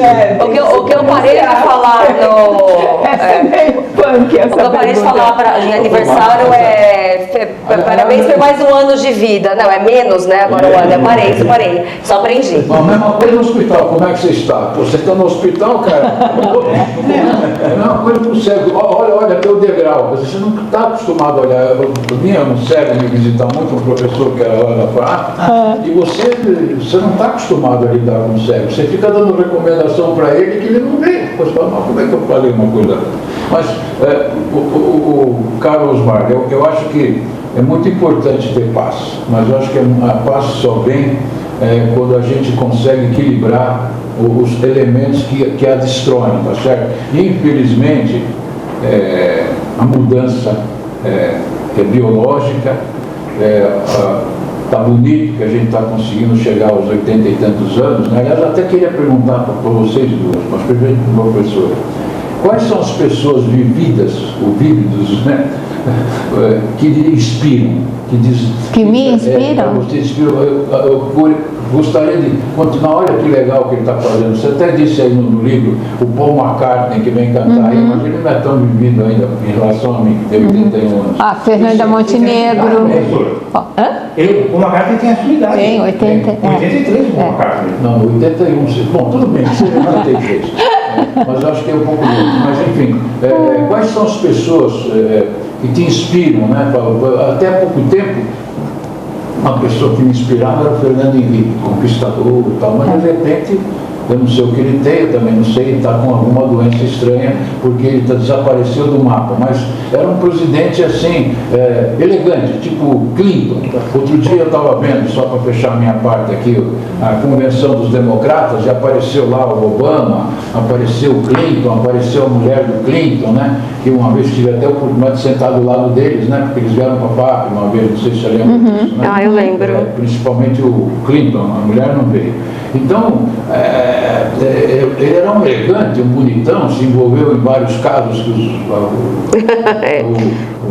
a oposição explorou, né? Que imagina que o presidente nenhum dos Estados Unidos é sem mácula, né? Qualquer presidente americano, todo mundo ali tem um passado estranho em relação a conquistas amorosas. Mas eu pergunto, quais são as pessoas hoje, assim, e anteriormente, que a inspiraram e que dizem, puxa vida, se ela está fazendo isso, ele está fazendo isso, também vou conseguir fazer. E a mesma coisa para você. Quem que te inspira? Porque eu acho que no esporte, no trabalho, como escritor, você sempre olha alguém que acha que é notável, por que eu não consigo fazer isso? Mas no sentido, você quer a pergunta sobre a longevidade? Na longevidade. Olha, Fernanda Montenegro é uma mulher que aos 95 anos está atuando agora. Aquela Suzana lá, que é Suzana Vieira. Suzana Vieira é uma mulher de 80 anos que está ali ativa, plena. Você tem...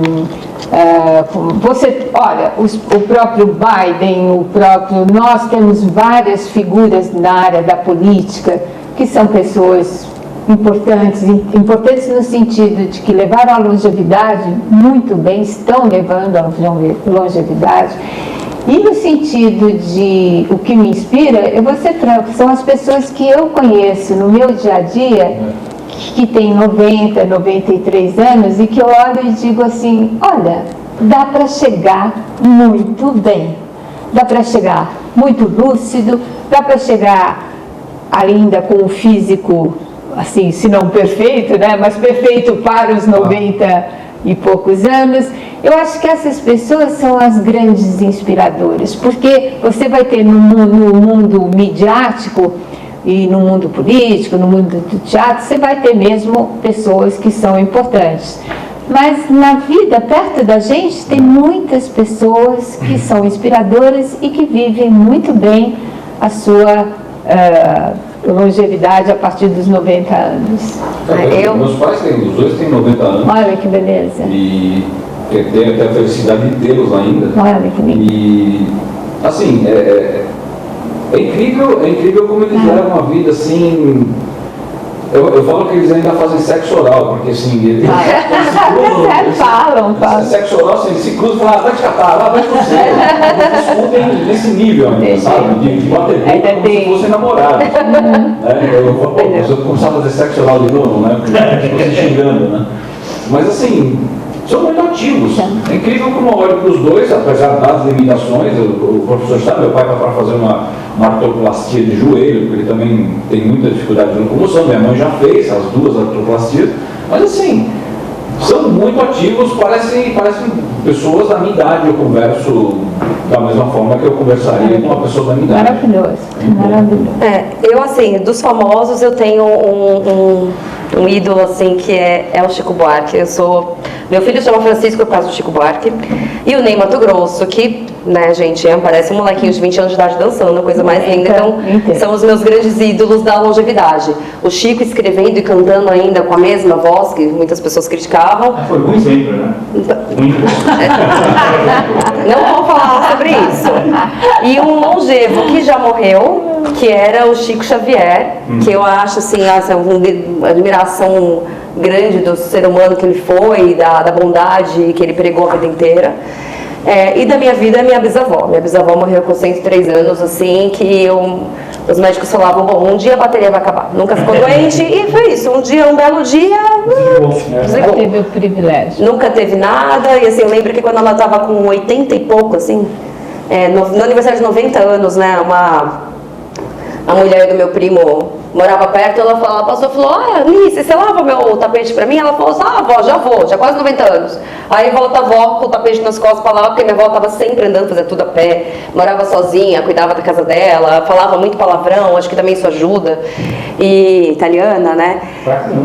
Isso ajuda muito. E eu acho que é uma das pessoas que são as pessoas que eu admiro, assim, na longevidade. A nossa família é muito longeva, né? Até o primo, né? Quando ela fez 90, ele queria dar uma tartaruga pra ela, né? Mas a gente não deixou, ele falou, mano, depois aí a tartaruga vai morrer, ela vai ficar muito chateada. Eu comprei 2 papagaios. Já com 12 anos, você vai ver 60 anos que eu vou deixar de herança. Meu pai tem um papagaio também, que a gente tá preocupado com o papagaio.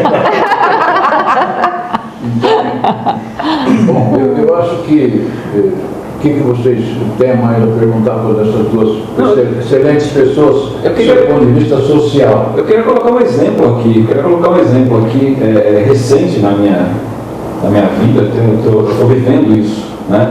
E eu acho que é um exemplo para as duas comentarem. Eu tive uma perda, né? Tive uma perda recente, minha sogra faleceu. É difícil porque ela era como uma mãe para mim. Um exemplo de longevidade, porque ela tem a idade da minha mãe, ela faleceu com 90 anos, agora há um mês, vai fazer um mês. E eu nunca vi ela. Sabe aquela pessoa que você fala, ela nunca falou mal de ninguém? Eu conheço essa pessoa, minha sogra. Ela nunca falou mal, eu nunca vi ela abrir a boca para falar algo pejorativo, algo que diminuísse alguém, né? E viveu assim, de forma muito plena, a vida inteira. Simples, uma pessoa simples, uma pessoa que não teve uma instrução como a minha, como aquela deu para a filha. E ela faleceu assim, ela está dentro daqueles 10%. Ela faleceu no hospital, mas foi dentro daqueles 10%, né? A gente estava presente. E o luto. O fato é que a minha esposa, ela abriu mão de muita coisa na vida dela, eu também, por consequência, né?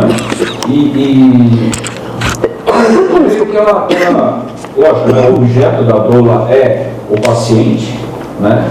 Mas o luto é inevitável. E a minha esposa eu creio que ela está de mentor muito dela, né? E minha esposa, a caminho já é uma longevinha, né? Tem a minha idade. Olha o longevinho. Olha o longevinho. Longevividinha. Desculpa. E ela pavimentou muito bem o caminho dela. Ou seja, ela foi a doula da minha sogra, né? E assim, só que ela se envolveu, né? Óbvio, sim. Filha. E ela passou, minha esposa, eu falei, bom, eu vou ter que ter um cuidado tremendo com ela, porque depois da partida vai ser complicado. Ela está assim, em paz. Eu sinto a paz. Eu queria fazer 2 perguntas sobre esses finais. A professora Alice, o que a senhora acha que a ciência e a tecnologia melhoraram a longevidade e a qualidade de vida das pessoas? Eu não tenho dúvidas. Então. Inclusive porque o que se sabe é que aquilo que eu comecei, eu acho que eu citei um pouquinho, em 2046, nós vamos ter pleno conhecimento, se não para imortalidade, mas para ter o ganho da longevidade que se espera até mais, pelo menos, os 110 anos. E quando o senhor falou sobre o Ponce de León, logo no comecinho, o Ponce de León, ele de fato, ele fez um erro, porque ele pensou que a longevidade estava fora, né? Podia ser o que ele buscava, né? A fonte da juventude. Mas o que se sabe hoje é que o segredo da longevidade está dentro de nós, ou seja, nos nossos 84, né, bilhões de neurônios e tudo que nos move no sentido... Os 84 não por 100, quer dizer... não, houve porque era considerado... Suzana Herculano, os jovens que não têm 84, eu não sei como é que eles contam isso. Eles devem ter, engenharia, isso já não é minha praia. Mas o que eu acho que no futuro a gente falou dos 110, tem um filólogo, tecnólogo chamado Ray Kurzweil, que previu aí a singularidade, a inteligência não humana superando a humana, inclusive a implantação de chips no cérebro, assim como hoje, acho que a tecnologia e a ciência permitiu tantas próteses, tantas coisas que antes não existiam, e que não diz que retornam a pessoa ao normal, mas ajuda. Por exemplo, eu mesmo fiquei com medo de operar os 2 pernas, uma eu tenho 3 pinos e ando bem, mas a recuperação foi pavorosa e eu fiquei acovardado, não fiz no outro. E a coisa foi piorando, né? E agora, cada vez mais longevo, não quero fazer isso. Então, eu pergunto, realmente a senhora acha que nós vamos poder, inclusive, mexer com o cérebro da pessoa e adquirir informações, conhecimentos, até em certos lugares, certas pessoas que estão mobilizadas vão voltar a ter movimentos? Eu não tenho dúvida que a ciência, nós estamos avançando num tal ponto, numa tal velocidade, que é bem o que eles dizem. Em 2046 nós vamos ter, sim, nós vamos estar aptos a atender uma grande possibilidade de doenças e de outras interferências que causam ou diminuem o tempo de longevidade ou causam uma longevidade ruim. E olha que loucura, as crianças que estão nascendo hoje, tá? A expectativa de vida delas é de 110 anos. Pois é, acho isso impressionante, porque segundo o Google, acho que está certo, a mulher mais velha viva hoje tem 117 anos, e o homem vivo hoje mais velho tem 114. Eu preciso contar uma coisa. O senhor começou... Já teve gente que viveu mais, mas no momento são esses 2 recordistas atuais. O senhor sabe que hoje as zonas azuis, elas estão sendo, como que se fala? Questionadas. Porque o que se percebeu, se constatou, não percebeu, que os dados que foram usados para determinar por que nessas cidades específicas, nessas localizações as pessoas eram longevas, primeiro, no Japão, é porque em Okinawa, é porque as pessoas ganhavam dinheiro do governo sobre as pessoas que estavam mortas já há muitos anos. Então, roubo, fraude. Na Grécia e nas outras tem algumas pequenas variações. Não, vale a pena ler, porque é o seguinte: em todos eles o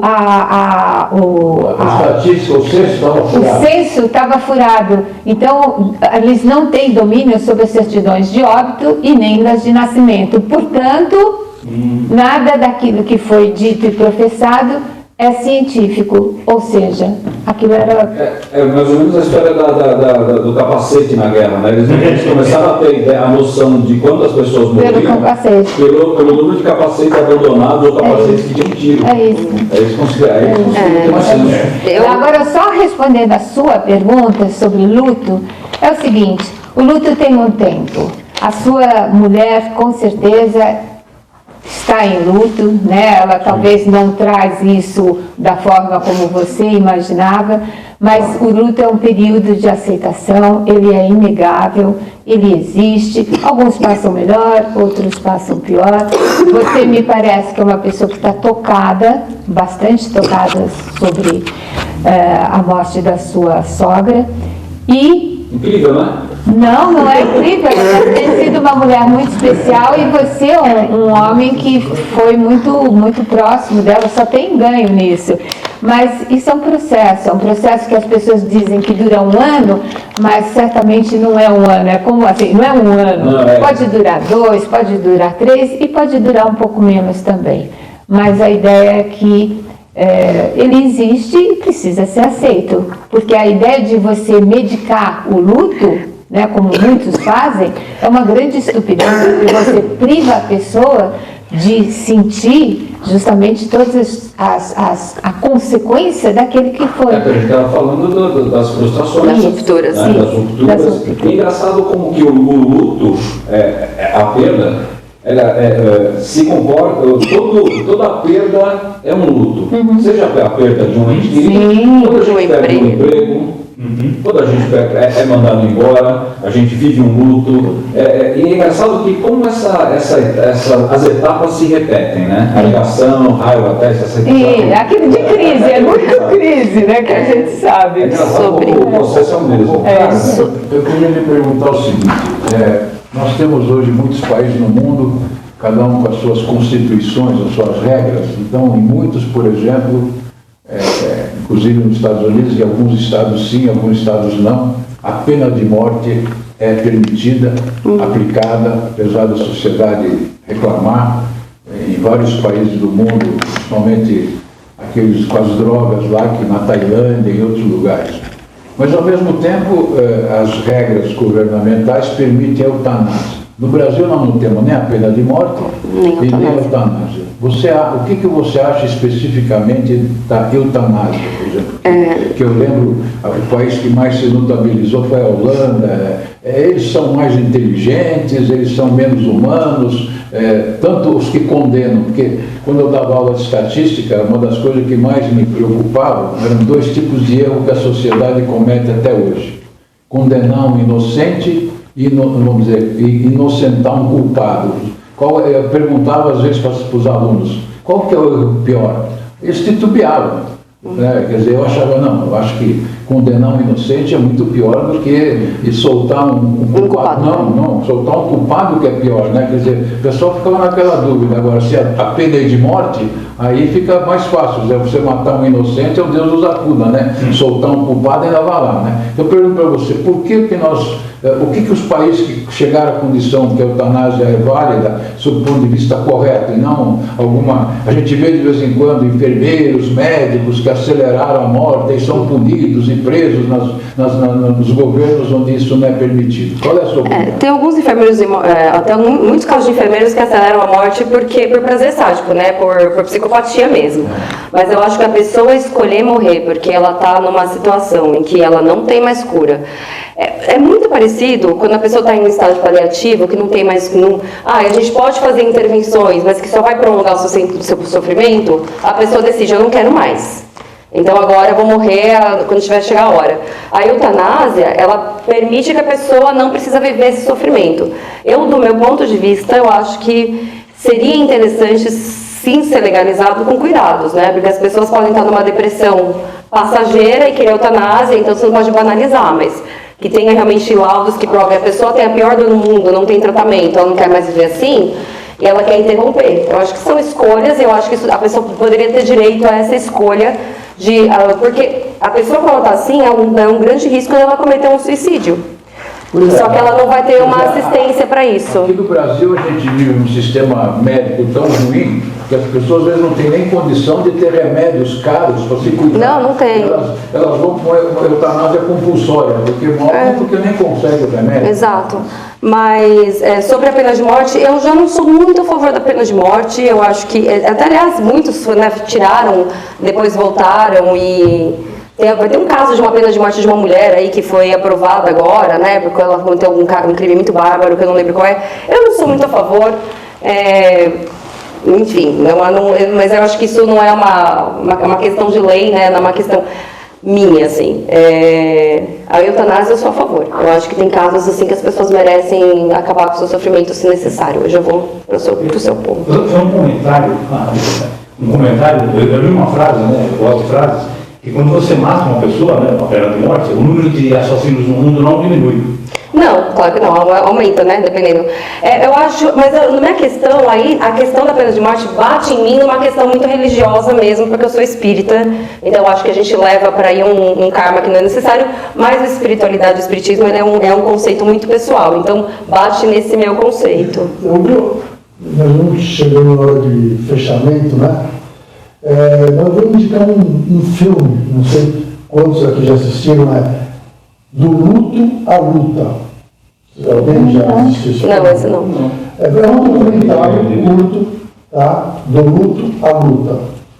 O tema desse documentário é sobre Down, síndrome de Down.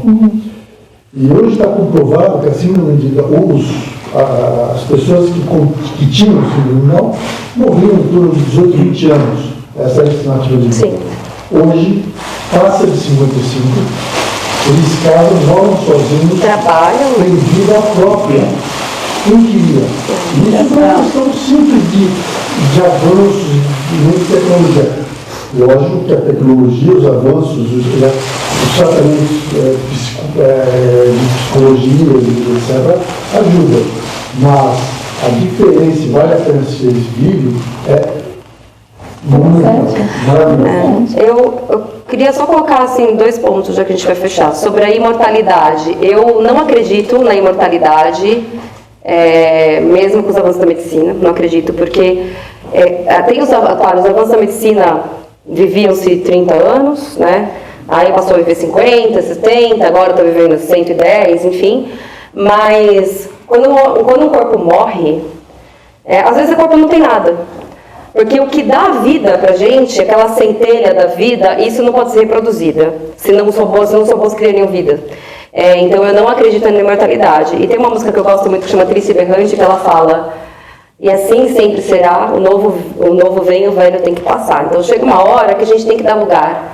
E a gente tem que seguir o nosso percurso, que é voltar, né, e ver qual que é essa morada do Pai que a gente vai parar. Esse é o meu ponto, que realmente que é o muito que traz no livro Operação Cavalo de Troia, quando o homem do futuro vem conversar com Jesus e fala sobre essa centelha da vida, do porquê que não é possível ressuscitar ou ter uma vida eterna na Terra, no corpo físico. Falando sobre o luto no seu caso, o que eu acho sobre o luto. O luto, ele é duro, é difícil, mas eu acho lindo. Por quê? O luto é uma montanha-russa, né? Então tem hora que você está muito bem, tem hora que você fala... Tem uma coisa muito triste em relação às pessoas lidarem com o luto no nosso entorno, porque eu, por exemplo, eu tive um luto grande da minha tia. Quer dizer que eu não sofro, que eu não estou luto? Eu vou ter um luto eterno para ela. Até eu morrer eu vou sentir a falta dela. Hora melhor, hora pior. Só que a gente não foi treinado para as rupturas e os sofrimentos. Então, quando alguém morre, você tira 5 dias de licença no seu trabalho. E quando você volta, e daí 15 dias você fala, cara, eu não tô bem, hoje eu não tô bem. Não acordei, tô triste, as pessoas falam, mas também já faz 15 dias, faz 1 ano. E você tá nessa ainda. Isso é muito triste, que as pessoas não conseguem lidar com o luto do outro. As pessoas não sabem lidar com o sofrimento do outro. Mas quem passa pelo luto, quem sofre, é quem ama. Eu não jamais queria ter não tido uma lágrima que eu tive em recompensa ao amor que eu tive da minha tia, que foi a pessoa que eu mais senti. E um gato também. Teve a ideia de gato quando a Xuxa morreu. Eu não trocaria lágrima nenhuma por ter tido a oportunidade de ter tido o amor dela na minha vida. Então, assim, de vez em quando tem dias que eu acordo e eu todas as noites agradeço por ter tido ela comigo. Tem dias que eu choro e eu falo, eu sinto porque eu amei, eu tive esse privilégio e eu fui amada. E nem todo mundo tem esse privilégio. Então, pra mim, o luto é lindo. Porque só chora, só sente quem ama e quem é amado. Muito obrigado. Muito legal. Bom, fazer uma pergunta, professor, eu vou fazer uma pergunta rapidinha para cada um, uma resposta muito rápida também, porque as baterias estão acabando. Não, a gente vai ficar sem encerramento. E eu só quero falar que eu vim fazer xixi com o microfone, tá? Esqueci. Não tem problema, a gente vai tirar depois da edição. Não, lá não pega. A gente está numa EdTech de educação, né? Que é a WeStudents, o grupo de Prompter, e eu queria saber de vocês na perspectiva da educação, né? Então vou fazer especificamente. É sabido ou é percebido, talvez não haja pesquisa para isso, né? Como que, por exemplo, uma empresa, uma EdTech, né, uma WeStudents, poderia contribuir com algum tipo de programa para que as pessoas longevas não tivessem se antenadas e aprendendo, mantendo, né, o conhecimento dentro de um contexto digital. Né? E aí depois faço para você. Eu acho que tem muita coisa que dá para ser feito. Primeiro, quando você constrói a possibilidade do longevo aprender sobre inteligência artificial. Só aí você está patrocinando um ganho excepcional para essas pessoas. Na medida em que, se elas vão ter, então no último terço da vida delas, são 30 anos quem está entrando. É bom entender desse assunto. Só basiquinho. Eu queria pedir para você. Quer que eu repita? Fica divertido. Fica divertido o corte. Não tem problema. Agora a gente fala. Não, mas seria interessante repetir para essa câmera aqui, sim, por favor. Falo para ela. Pra ela. Mas ele está aqui só. Tá bom, vai. É a pergunta do Humberto. Tá. Então, repete a pergunta, Humberto, por favor. Repetir a pergunta? Eu nunca mais lembro essa pergunta que eu fiz. Do ponto de vista Você fica parado, depois você se dubla. Agora não precisa mais ter os programas já fazem. Tem. Eu estou fazendo 2 perguntas agora, uma para cada uma. A primeira para você, Lícia. Nós estamos aqui na WeStudents, que é uma EdTech, na área de educação, e eu gostaria de saber a sua opinião. Como que os longevos podem, ou de maneira, a WeStudents pode contribuir para que os longevos mantenham-se a atividade de educação contínua, em especial no contexto do mundo digital? Olha, Humberto, eu acredito que tem muitas possibilidades. Entre elas, só para começar, ensinar, quer dizer, patrocinar no sentido de ter essa possibilidade, que os longevos tenham, por exemplo, um curso de inteligência artificial, que se nós imaginarmos que as pessoas estão entrando hoje aos 60 anos, que é um tempo marcado para a longevidade, e elas vão estar vivendo o último terço da vida delas, numa sociedade que é super acelerada em termos de conhecimento e desenvolvimento, eu acho que começar por inteligência artificial focada nessa fase da vida, eu acho que já aí dá conta de um projeto bem interessante. Tem produto novo, meu Osmar, pode me chamar. E, filhão. Tá chamado. Oi? Tá chamado. Tá chamado, opa. E a Lícia vai fazer a dupla aqui, né? Não, é muito interessante. E, cara, né, ainda dentro do contexto, né, da educação, você fez um comentário aí que eu achei valioso, eu anotei, porque de fato, assim como é um produto, né, para os longevos também, eu penso que possa haver algum tipo de produto que o Students possa oferecer. Fala produto, parece uma coisa tão comercial, mas uma estratégia de educação onde o jovem pudesse desde muito cedo entender que a vida é finita, que ela tem fim, e ele possa se preparar para isso, né, tanto para ele, olhando para a sua carreira, como pensando nas pessoas que o cercam, né? E você vê que isso... O seu comentário inicial deu a entender, né? Mas você valida isso? Quando eu estava fazendo a graduação de psicologia, eu tive até um momento que eu precisei fazer isso, por favor. É difícil. Quando eu fiz a faculdade de psicologia, eu tive um curso em que eu precisava trabalhar, era sobre mulheres, né? Na verdade, sobre a violência das mulheres. Eu precisei fazer um trabalho sobre isso e eu desenvolvi uma proposta de lei, no qual eu não fui em frente, na verdade, que era sobre educação. Que eu acho que ela cabe aqui um pouquinho, indo também para esse lado. O que acontece? Por que a gente tem tanta violência hoje doméstica? Por exemplo, eu vejo meu pai batendo na minha mãe, eu vou bater na minha mãe, eu vou bater na minha mulher, e é assim que funciona. Isso é só um exemplo, né? Não, isso não eu não estou dando um exemplo. As crianças reproduzem por exemplos que elas vi, que elas... Meu pai, não, lá em casa a gente que batia em vocês. Não. Mas as pessoas aprendem por exemplos que elas vivem. Então ela vê, o pai vê, a criança vê o pai batendo na mãe, ele vai bater na mãe, ele vai bater na irmã, ele vai bater na filha. E aí eu fiz uma proposta de lei, assim que eu acabei não dando seguimento a isso, que era desde o ensino básico, ensinar o respeito, a civilidade e trazer as pessoas para casa, trazer as pessoas para a escola para aprenderem sobre isso. O que eu peguei de exemplo sobre isso? 2 exemplos.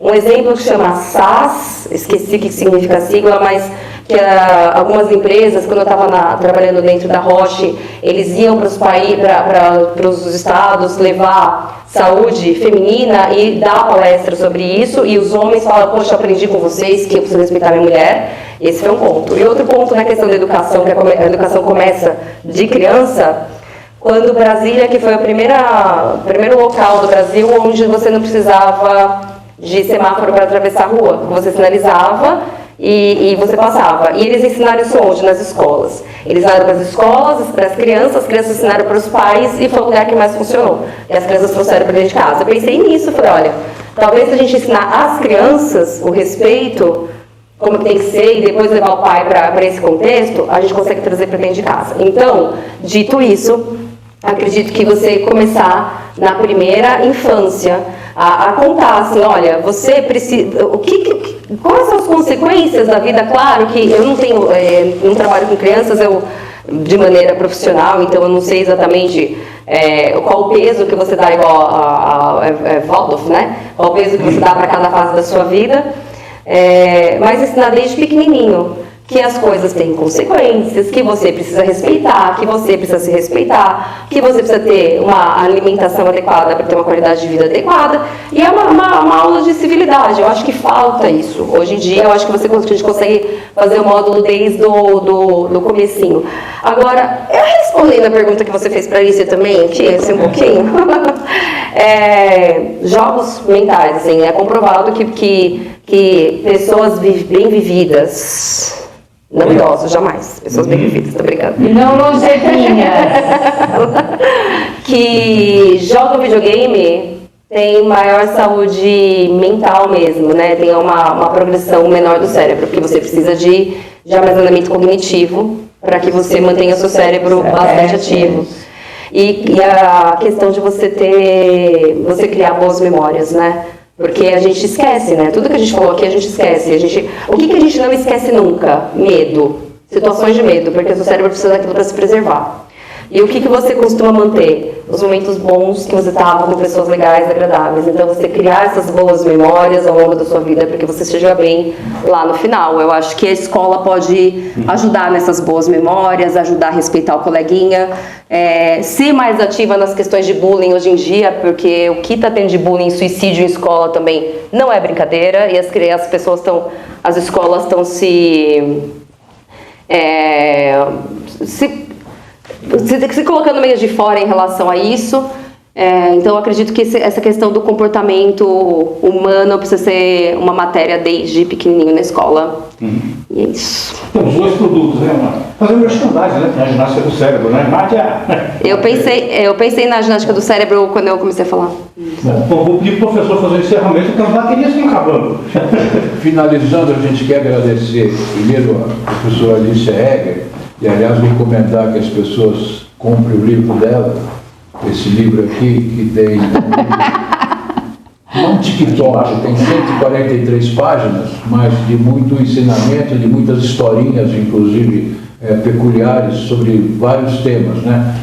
Inclusive até sobre o sexo, não aquele sexo oral que você disse, aquilo é uma discussão oral. O sexo, ele permanece os longevos por muito tempo, porque algumas pessoas nem sabem aproveitar isso direito. Também queria ressaltar que nós discutimos muito aqui, uma das coisas que mais me incomoda, talvez pela minha formação matemática, é quando as pessoas usam a palavra infinito, em vez daquelas conversas, infinitas ideias. Infinito é um negócio que não tem tamanho, nunca devia se usar essa expressão. Mas o finito, sim, foi ampliado. O finito da vida foi ampliado graças a várias circunstâncias, principalmente, como disse a professora, da ciência, da tecnologia. E o finito, quando ele chega ao finito, tem que se comportar, como a Carla Massaredo disse, com o apoio de alguém para que esse finito termine da melhor maneira possível, com o menor sofrimento. Eu acho que quem deveria realmente tomar essa atitude são os filhos, as pessoas que estão nos vendo, estão nos ouvindo, é obrigação dos filhos. Eu disse a vocês duas que eu vi na minha vida um conceito de eternidade que eu nunca esqueço, que não é do Ponce de Leão. Há um parque na Noruega em que um escultor chama Parque Vigeland, ele mostra a pessoa nascendo, a pessoa na adolescência, a pessoa crescendo, e o final do parque, que é a saída do parque, tem uma figura tipo aquela escultura do Brechevet lá das bandeiras, com um monte de gente, né? Ali tem índio, tem mameluco, tem etc., mas ele tem pessoas de todas as idades, e o final são 4 idosos levantando uma criança. A criança é a eternidade. Então todos nós, aqueles que tivemos sorte, produzem descendentes, e esses descendentes levam alguma coisa nossa para o resto da existência, independente de conceitos espíritas ou conceitos cristãos de modo geral. Então, muito obrigado, professora Lista, muito obrigado, especialista em humanização, Carla Massarete, por essa entrevista. Eu acredito que muita gente vai não só se divertir, como talvez até se pacificar, já que nós estamos discutindo aqui a palavra paz, e viver com um pouco mais de tranquilidade, ou seus últimos dias, ou o desenrolar do envelhecimento. Um abraço para vocês todos, muito obrigado. Obrigada. Obrigado. E